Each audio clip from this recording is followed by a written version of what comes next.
Okay. Well, so now some schools are reopening, Oh, and there are going to be more appointments scheduled after school.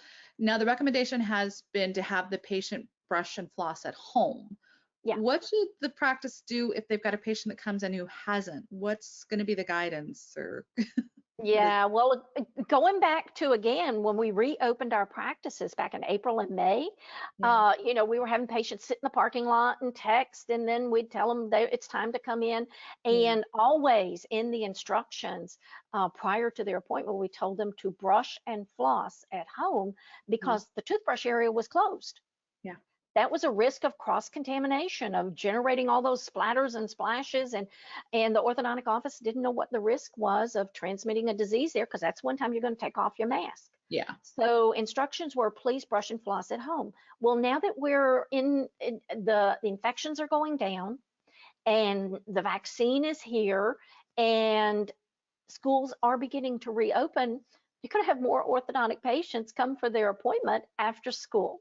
Now, Hmm. as a hygienist and a consultant to orthodontic offices, I know that as soon as a child gets out of school, they're hungry. Yeah. They want a snack. Mom very often will have a snack in the car as they're picking up the kids at school to take them, and they'll have their snack on the way to the office, knowing that they could brush and Mhm. floss once they get to Yeah. the office, because Right. you can imagine a mouthful of braces and Oreo cookies. It can be quite a contaminated field, let's say, with it. So the patients may not be able, those after school appointments, they may not be able to go home and brush now. So the orthodontic office is going to have to look at reopening their toothbrush area to accommodate these situations.